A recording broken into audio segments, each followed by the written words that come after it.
This episode is brought to you by CBS. DMV is a brand new workplace comedy turning misery into magic and chaos into comedy. Starring Harriet Dyer and Tim Meadows, DMV is here to serve you laughs. Watch Mondays at 8:30, 7:30 Central on CBS and streaming on Paramount+. Welcome to People Tech, the podcast of the HCM Technology Report. I'm Mark Pfeffer.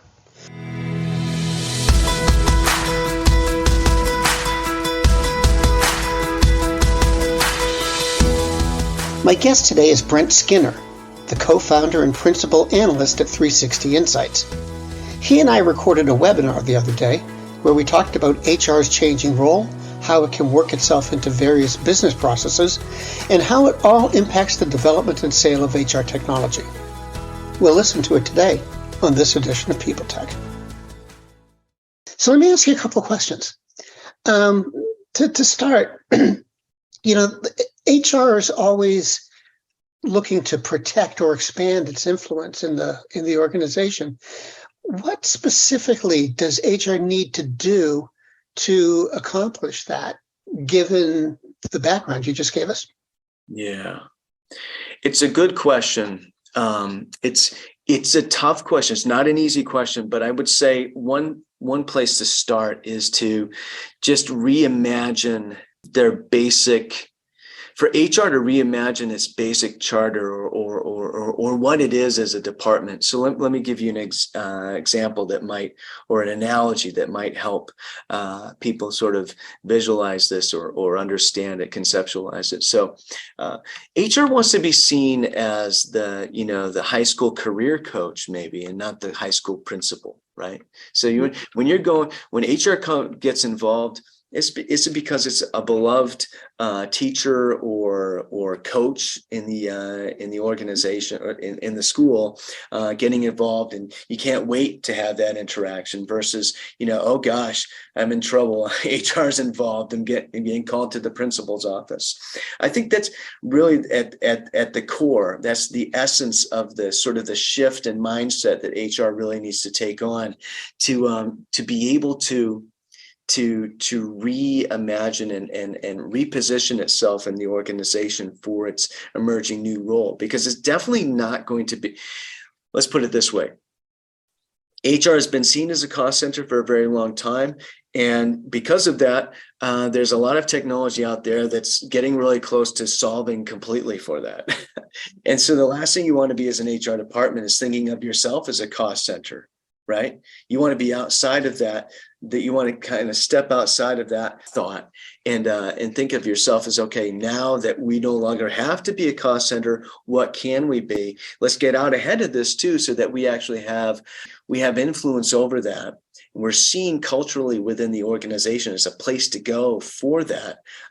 Before the last thing you want to be doing is scrambling to prove yourself in that domain, as the operational piece of HR is really, really buttoned down. Well, repositioning yourself the way you're describing it involves changing others' perceptions of you, not just in terms of what they think about you, but what they're going to let you do. And I'm thinking about performance management. That who owns that, HR or the department head or the manager? They all sort of have their fingers in that pie. How does HR work itself into these different processes so that its ownership seems like a natural thing? My thought is that they have to be very business savvy. They have to understand not only business in general, but the organization in particular, know how it operates, know how it works, know a lot about the culture on the ground, not just in the conference room, to pull that sort of thing off. But what do you think? Yeah, I agree with you. HR needs to become very business savvy. So we talked about the concept of the HR technologist, but there's also the idea that HR needs to understand business and that the organization is ultimately a business. So you're absolutely right about that. I'd also say that a lot of these technologies and also these newer ways of thinking that have been in part at least prompted by innovations in technology, in terms of taking your example, for instance, sorry, performance management, right? Moving away from an annual performance review, which is, we actually just recorded a podcast that'll be going live next week around this. I just learned that, the annual review process was actually invented by the military over 70 years ago. And so it's funny that we've kind of adopted that for all of business. But the idea is that technology is out there, and those line managers in your organization, line of business managers, they're going to catch wind of these technologies, and so it's really important for HR to take the lead now, to be that HR technologist, those HR technologists, to understand what's out there and take the lead on it. Because if HR takes the lead on it, I think that really greatly increases their ability to have a role in it moving forward. Because, if HR is sort of coming in from behind saying, oh yeah, that's great, line manager, that you found this, we need to be involved, that's not the most advantageous or powerful position to be in. That leads to the question about what's going on out in the real world today. How is HR changing today, and how is their revamping, let's say? How is that going to influence the function's efforts to position itself within the organization? Which I think what I'm asking, to put it more clearly, is what's HR doing now to make people take it more seriously and have people more willing to allow HR to get involved in the business? Yeah, that's a really good question, and I don't know if I have an entirely cohesive answer to it, but there's a few things. So I saw a survey result, and I don't recall where it came from, but it was a reputable source, and from the last 2 years, that HR, the vast majority of HR departments industry-wide, are HR leaders, are very laser focused on the employee experience, right? So that's something that they are very focused on. And so, I think that is encouraging. It's interesting because, in my opinion, the role of HR is going to change no matter what. It's moving in this direction, away from operational, be sort of the seat of focus being operational, mostly, to the seat of focus being more potentially employee experience focused. I think it's shifting anyway. And so it's not so much of a question of whether HR departments are going to be able to change the shift in focus. It's more that they need to be ahead of it and make sure that they are moving where it's going. That to me is really, really key. There's going to be a change. There's going to be a point at which the old sort of conventional view of an HR department just won't really have an analog in the real world, except in organizations that are sort of much less further along in their HCM maturity, like smaller organizations that are just moving to this point where they're deciding to maybe automate HR as opposed to handling it completely manually, and these sorts of things. Now, you said earlier something along the lines of that this isn't about control. Yeah. So what's it about? It's about empowering the workforce. And when I say the workforce, I mean leaders in the organization all the way down to, assembly line people, right? It's about empowering them. So it's not about, I think if HR views this as losing control, then they will lose control. It would be sort of a self-fulfilling prophecy, right? Because they are losing control in a sense, right? There's this whole employee experience that's happening everywhere in the organization. HR is right there, sort of in their department. It's a relatively small number of people compared to the size of the organization. There's only so much that they can even really monitor or really be a part of in any given moment. And so the idea of controlling the employee experiences is I think that's the wrong, they're setting themselves up for failure. It's more of an idea of setting yourself as a positioning yourself as an HR department as a point of as a source of empowerment for the organization. So if there's anything being that force that can maybe influence a positive cascading event related to the employee experience, or being there and being able to maximize any given employee experience instance of the employee experience in any given point in time that's of particular import. Is this whole discussion about ownership or about influence, do you think?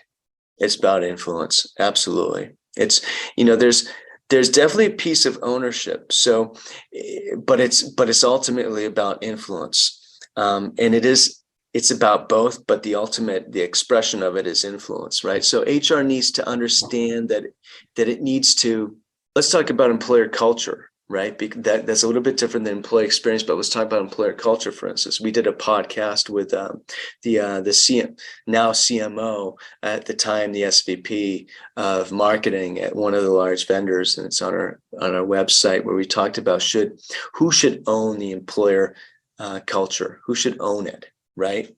And the idea, and what we concluded is that everybody should own the employer culture, but somebody should be responsible for it, right? And that should be HR.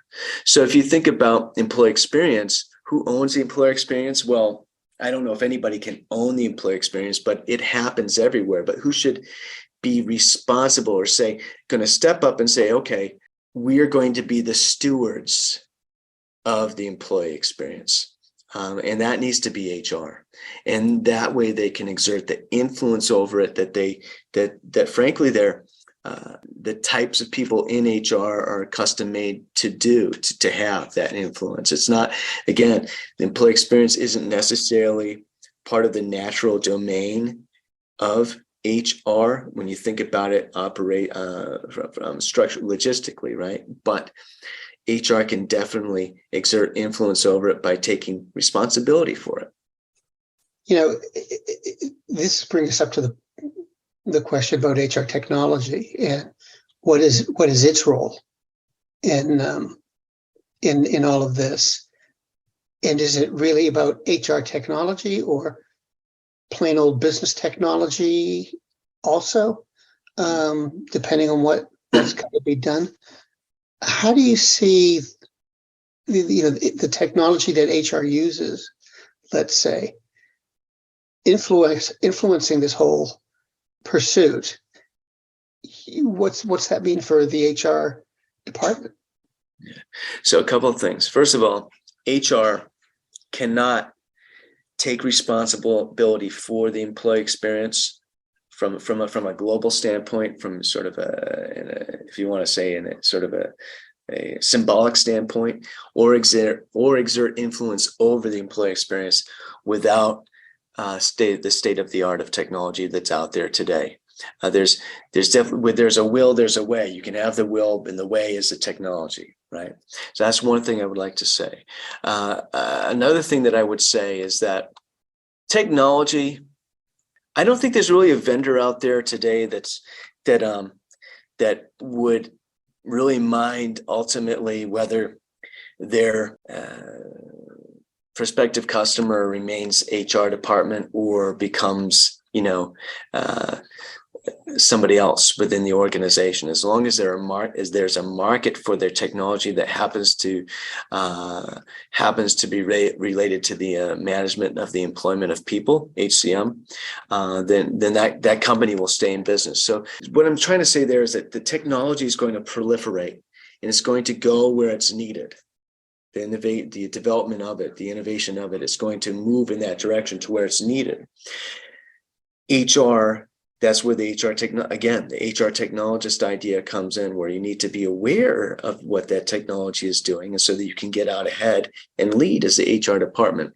One of the things that's if it's not readily apparent yet to the folks who are attending, is that HR's role is not going to just, right now, you have the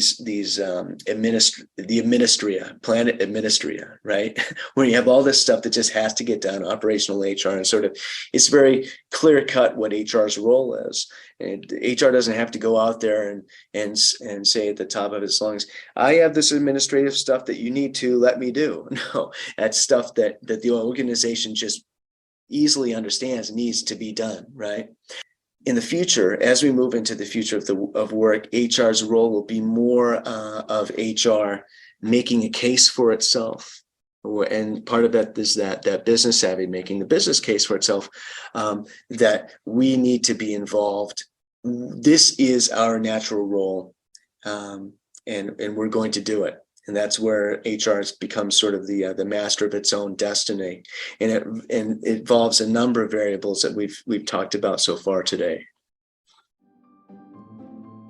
Greetings from Evergreen Podcasts. We're rolling out a listener survey, and we want to hear from you. The information in the survey will help us gather statistics and in turn make our shows more appealing to advertisers. I know most people don't like ads, but this is one of the only ways our shows make money and help keep their lights on. We promise it will only take a few minutes, but the impact on our podcasts will be tremendous. As a token of our appreciation, we'll randomly select one lucky participant each month to win an exclusive merchandise package from Evergreen Podcasts. Head to evergreenpodcast.com/listenersurvey to help a show and possibly get some free stuff for doing so. We can't thank you enough for the support. Now back to the show. I'm not entirely sure why this idea is going through my head, but let's see. There's a saying that nobody goes to the hardware store for a drill bit. They go because they want a hole. Yeah. And, I wonder, does something like that kind of, fit in here with HR technology, where we've got so many vendors who are specializing in, some in engagement, some in performance management, some in culture, some in experience. Are we sort of going to be, victims of that, where you're just going to have to keep cobbling together your own solutions rather than find a couple of solutions that you can work with? Yeah. So that's a big question, and I don't know if I can answer all of it right now, because I think that might be another webinar. We can think about that maybe. But in any event, one of the large analyst organizations out there, I think it was Gartner, they came out with a report, and I forgot the title of it. But this idea that part of what you're talking about, Mark, is this idea of going from one suite to handle as much of HCM as possible. I think that's what you're talking about, as opposed to cobbling it together. According to Gartner, things are kind of moving back in the other direction, where some of these full suite players, they have their sort of their sweet spot customers whose needs they can mostly or almost entirely satisfy. But in general, in the macro, there's going to be a move. There's a move in the direction of cobbling together different point solutions. We're actually moving back outward, if you want to call it outward. So that's one thing. Another thing that's interesting is about, and it doesn't speak exactly to your question there, but it goes to the idea nobody goes to the hardware store for a drill bit. They go there because they need a hole, right? This kind of, you want to fix. I know our focus today is on HR practitioners keeping their skin in the employee experience game, but we want to just kind of go on a tangent for a moment here. If you're a vendor in the space and you are looking at every potential customers or existing customers' challenges as a performance, this is a performance management problem, or this is a compensation management problem, or a succession planning problem, or a scheduling problem, right? Maybe in workforce management, it's a little bit more clear cut. But in those other examples, that's kind of the wrong approach today, because you're selling a drill bit instead of looking at what the customer's whole is and determining, how you can solve for that, and moving away also from the siloed thinking in especially in talent management, right, where we have sort of these really arbitrary, honestly, silos are certainly where there's just points of discussion, and we kind of built the talent management suite around these silos. But today this stuff is happening a lot more holistically. Everything blends. I think I did a podcast with my colleague at 3Sixty Insights a couple of months ago, and we said, talent management, will it blend? It was a bit of a play on that viral YouTube guy from a few years back. But it's all happening at the same time. Let's go back to the self-evolving skills ontologies that I talked about a few minutes ago. You have learning opportunities that fit right in. Right. So you figure out whose skills are what, and how you can bring learning in right away, or how you can bring in talent acquisition right away. It's kind of all moving together. Right. And so there's really isn't so much of that. That's why organizations that approach, not to park on talent management for too much here, but there's a lot of organizations, they run into trouble when they look at talent management as the individual pieces. Okay, we're going to do performance management, we're going to do succession planning, and looking at like a siloed solution. That's where they run into trouble, instead of understanding that it all happens together, and the technology's finally reached a point where it makes that possible. So my last question is, if you go inside the vendor's house, where they're building this software, they're building these solutions, are they seriously spending time and thinking about these kind of issues, or are they just basically following where the customer leads them?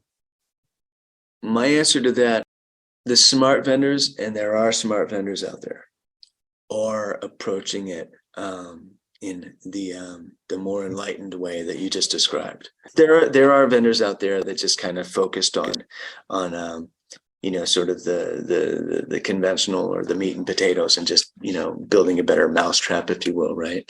But there are smart vendors out there that are actually thinking very dynamically about the employee experience, and how HR departments can have the maximum impact and influence over that employee experience that they possibly can. We actually just had, this is one example. There are others, but it's one that comes to mind. Is we just posted a podcast episode last week with VP of Solution Strategy. It happens to be iSolved. We had a lengthy conversation around that, and they published a report based on the survey they commissioned around, what HR departments should be doing to what they should be thinking about vis-a-vis the employee experience. So it wasn't so much how to exert as much influence over it, as opposed to what are the types of things that matter to employees when it comes to the employee experience. One is, caring about how they are overall, their employee well-being, this sort of thing. And if you want to kind of go down the rabbit hole there, and actually one of our themes for 2023 for the HCM practice here at 3Sixty Insights is this idea that, do we need another term? Do we need to replace the term employee experience with something else that's more sort of like, what's the next thing? What's the next term that will supersede or will take the place of employee experience, and will maybe mean a little bit more about, maybe it'll encompass work-life balance and all these sorts of things, because we hear about employee well-being, and where does employee experience end and the rest of the employee's life begin? Or is there too much? Is it just all blended today? These are lots of very interesting questions. But to circle back to main point there. There are vendors out there that are thinking about this in a smart, holistic way. There's vendors in every space that are kind of not thinking innovatively, but it's a little bit of a tired trope, if you will. But I think a lot more vendors are thinking about this in an innovative, sort of integrated way than aren't. To be honest with you, I'm encouraged. Brent, we're out of time, but it is always fun going through this stuff with you. So thanks for being here. Well, thanks for having me. This has been just a really fascinating discussion, and I'll just second that, Mark. I love our discussions, and I'm glad we were able to broadcast one of them.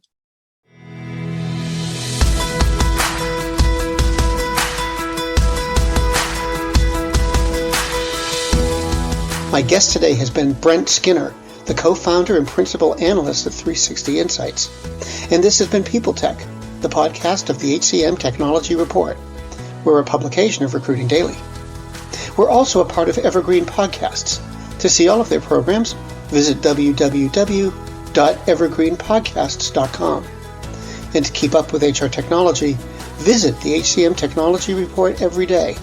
We're the most trusted source of news in the HR tech industry.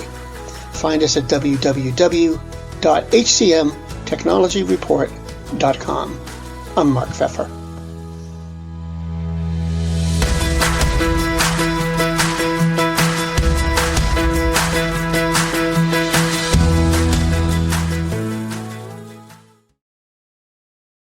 Do you love news about LinkedIn, Indeed, Google, and just about every other recruitment tech company out there? Hell yeah. I'm Chad. I'm Cheese. We're the Chad and Cheese Podcast. All the latest recruiting news and insights are on our show. Dripping in snark and attitude. Subscribe today wherever you listen to your podcasts. We out.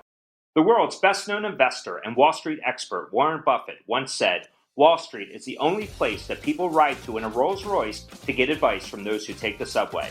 Mr. Buffett's quote is remarkably accurate, but how many people would rather receive advice from him than someone simply guessing?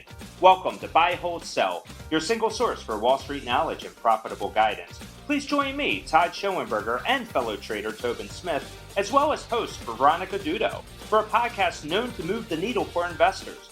Tobin and I are seasoned Wall Street executives with deep investment experience, and we are prepared to share our advice to those who choose to listen. Download Buy, Hold, Sell today on the Evergreen Podcast Network or your favorite podcast channel. This episode is brought to you by LifeLock. It's Cybersecurity Awareness Month, and LifeLock has tips to protect your identity. Use strong passwords, set up multi-factor authentication, report phishing, and update the software on your devices. And for comprehensive identity protection, let LifeLock alert you to suspicious uses of your personal information. LifeLock also fixes identity theft, guaranteed or your money back. Stay smart, safe, and protected with a 30-day free trial at LifeLock.com/podcast. Terms apply.